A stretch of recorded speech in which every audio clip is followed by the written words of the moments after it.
আমার নাম কালিল সুলিভান। আর ডক্টর জাকির নায়েক বললেন যে শেষ নবী হলেন নবী মোহাম্মদ। আর আমার বন্ধুরা আমাকে বলেছে যে যীশু খ্রিস্ট আবার আসবেন। এই কথাটা কি সত্যি? ভাই, আপনি প্রশ্ন করলেন যে মোহাম্মদ সাল্লাল্লাহু আলাইহি সাল্লাম হলেন শেষ নবী, শেষ রাসূল, কিন্তু তার বন্ধু যীশু খ্রিস্ট আবার পৃথিবীতে আসবেন। এই কথাটা বাইবেলেও বলা আছে, যীশু খ্রিস্ট আবার পৃথিবীতে আসবেন। কোরআনের বেশ কিছু আয়াতে এই কথা বলা হয়েছে, যেমন সূরা মাইদার 116 নম্বর আয়াতে বলা হয়েছে।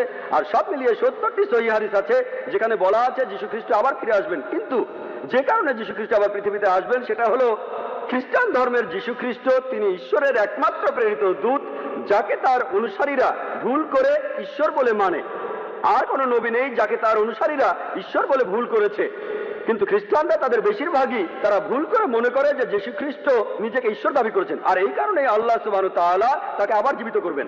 আর এই সম্পর্কে পবিত্র কোরআনে সূরা মাইদার 116 নম্বর আয়াতে উল্লেখ করা হয়েছে, সেই দিন আপনি সাক্ষী হবেন, হে আল্লাহ সুবহানাহু ওয়া তাআলা, আমি তাদের উপাসনা করতে বলিনি, আমি বলেছি আবুদুল্লাহ, আল্লাহকে মানো, রব্বি ওয়া রাব্বুকুম, আমার প্রভু তোমাদের প্রভু। তাই দ্বিতীয়বার পৃথিবীতে এসে যীশু সাক্ষ্য দেবেন যে আমি আমাকে উপাসনা করতে বলিনি, আমি তোমাদের বলেছি এক ঈশ্বরের উপাসনা করতে। তাহলে দ্বিতীয়বার যীশু নতুন কোনো আইন আনবেন না, তিনি আসবেন হযরত মুহাম্মদ সাল্লাল্লাহু আলাইহি ওয়াসাল্লামের উম্মত হিসেবে।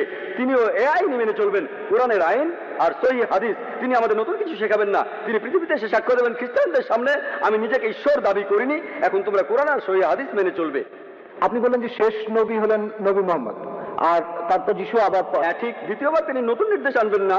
রাসূল মানে যিনি কিছু নির্দেশ পান, তিনি দ্বিতীয়বার রাসূল হিসেবে আসবেন না, তিনি খ্রিস্টানদের সামনে সাক্ষ্য দিতে আসবেন আমি নিজেকে ঈশ্বর দাবি করিনি। তিনি নতুন নির্দেশ পাবেন না, আগে তিনি নির্দেশ পেয়েছিলেন ইনজিলে, সেটা 2000 বছর আগের কথা, যেটা বিকৃত হয়ে গেছে। তারপর মুহাম্মদ সাল্লাল্লাহু আলাইহি ওয়াসাল্লাম আসলেন। তাই যখন যীশু খ্রিস্ট এই পৃথিবীতে আবার ফিরে আসবেন, তিনি কোরআনের এই নির্দেশই মেনে চলবেন আর মুহাম্মদ সাল্লাল্লাহু আলাইহি ওয়াসাল্লামের উম্মত হবেন। তাহলে রাসূল হিসেবে, ঈশ্বরের দূত হিসেবে সর্বশেষ হলেন নবী মুহাম্মদ সাল্লাল্লাহু আলাইহি ওয়াসাল্লাম। আশা করি উত্তরটা পেয়েছেন।